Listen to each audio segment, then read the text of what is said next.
Another great set of Renegade upgrades for your knight is here.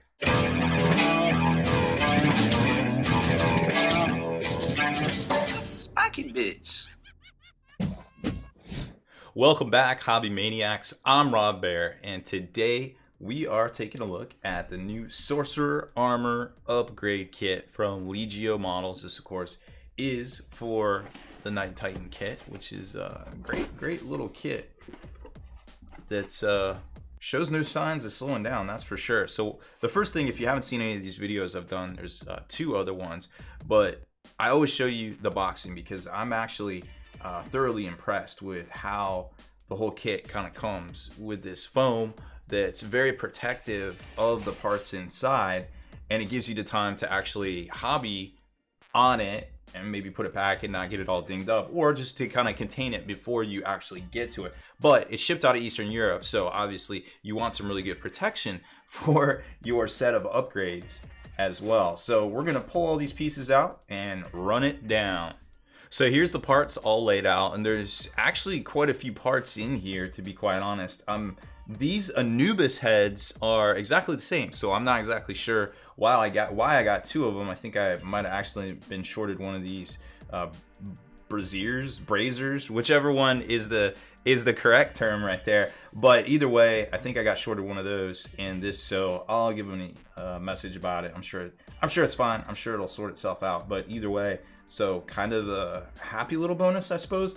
But it comes with, you know, a lot of miniatures or a lot of parts for this. You got three different head options, and you've got the normal greaves, knee joints, thigh plates, battle cannon, thermal cannon, tabard.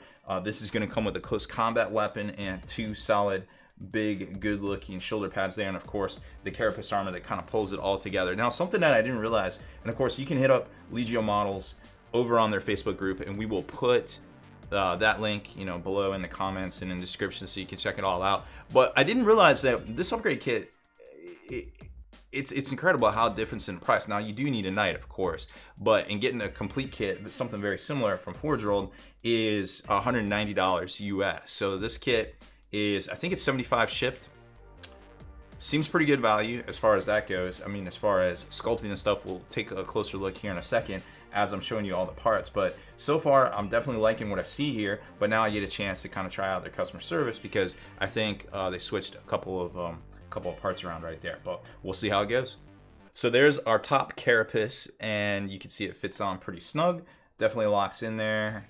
Yep, good to go, very snug. Now, lots of cool details here. You got some hieroglyphics, all the trim and everything that you would expect from something that follows the Lord of Change, the good Lord of Change. You can tell it's 3D printed and cast in resin. There's a little bit of 3D render marks right there, but not too big of a deal. If you see these on here and you're worried about it, that it might catch your paint, then one of the things you can do is you can get some Duplicolour brush on primer from Michaels or Hobby Lobby, all those other places. Get a small pot of it. If you work with a lot of 3D stuff, it might be good to have on hand, but you can, it's a primer that kind of fills in some of the smaller details, so don't put it everywhere, but just kind of hit it there and then maybe hit it with some primer. If it bugs you, it might not even be noticeable.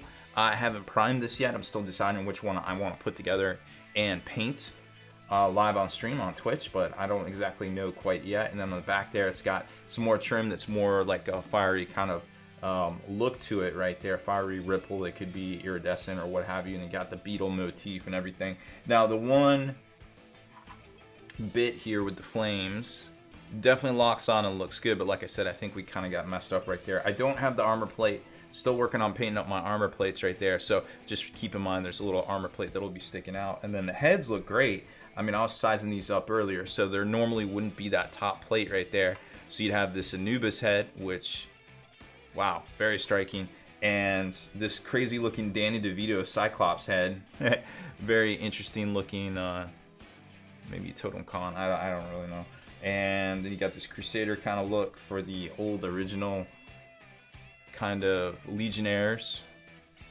And that's the big stuff for the head right there. And of course the piece of armor that I always forget, and this one goes on always the opposite way of what I think it's gonna look like.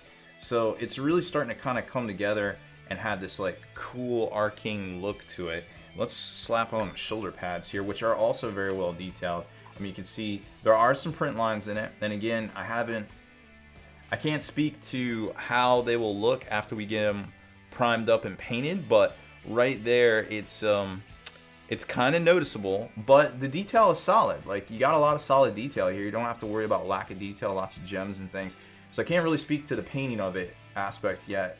It doesn't feel like there's a big ridge in there or anything, so I'm not super worried about it, but I might hit it with a little duplicolor primer before I actually do the spray primer on top of it. And of course, remember to wash all your resin and everything like that, because you want to get that mold release off of it so it doesn't mess up your paint job or anything like that. There isn't a lot of resin on here. It's almost like they pre-trim it for you before they stick it in the box, which I really, really like. And then there's the more of the arcane look that you can kind of tell is going to look pretty fresh. The ion shield's going to have a little onk. Pretty neat.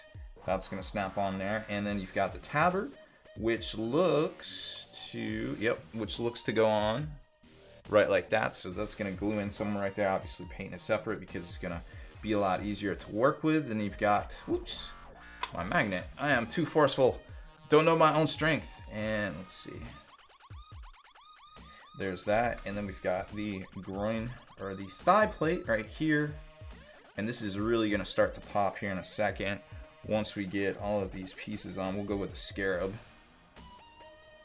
So the scarab's going to lock in right there. And boom, you've got this really cool looking motif that you could do red, you could do blue, you could do iridescent, you could do metal change, color change metal paints right there. Once you get the undercarriage all painted up, and with that tabard, it's gonna look very, very striking. Now, another bit that came in here that I'm not exactly sure are these ones. So I would assume that these would go somewhere like up in here because they're slightly cantered, but I don't exactly know for sure. Oh, maybe they just go backwards.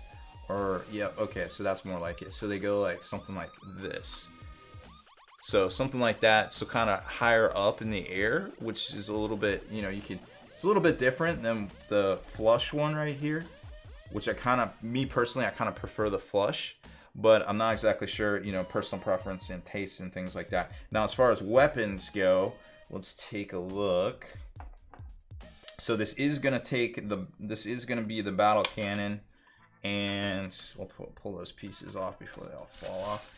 So we are going to have the battle cannon, and that is obviously going to slot in right there. So let's look at the battle cannon. So this is more of a shield. Oh, it's got the spacers. Okay, that's pretty cool. So let's see how that locks in here. Yep, that locks right in. So unfortunately, I don't have the barrel to size up right there, but it looks like from cursory look to all size up pretty good. Looks like the diameter's right for sure. And then you've got the thermal cannon, which is this one, and there's definitely enough tolerance right there with the piston, and that I have separate. So let's take a look at that. So that slots right in. Very neat. So once you get all of that put in, now they have separate options that you can buy. You can buy posable walking legs. You can buy fists if you want. They might not always match up with the motif. I think they're more like a kind of an undivided sort of theme, but that's pretty neat. Now this is a kind of a complete kit one. I think this is one of the first ones they made. So let's look at the Reaper chainsword. So here's the Reaper, and of course I've already assembled mine and it's magnetized, so I'm not going to rip it apart yet. But let's check the diameter. So this is really cool. Again, there's a little bit of print marks right there, so a little duplicoat. Brush on primer would probably solve that. It doesn't. I can kind of feel it on this. It doesn't feel too deep, so I think it'll be okay though. And it looks like they hit some of the flash right there, but I would definitely go in and trim some of that up myself, it looks like. Okay, so let's see, is this the right diameter approximately? And I'm gonna go with yes, that is the right diameter. So it is gonna be a little bit bigger. Let's see. definitely a lot bigger than that right there. So that's going to be pretty cool looking. You can get a nice metal effect fade or some corrosion or some sort of rainbow effect.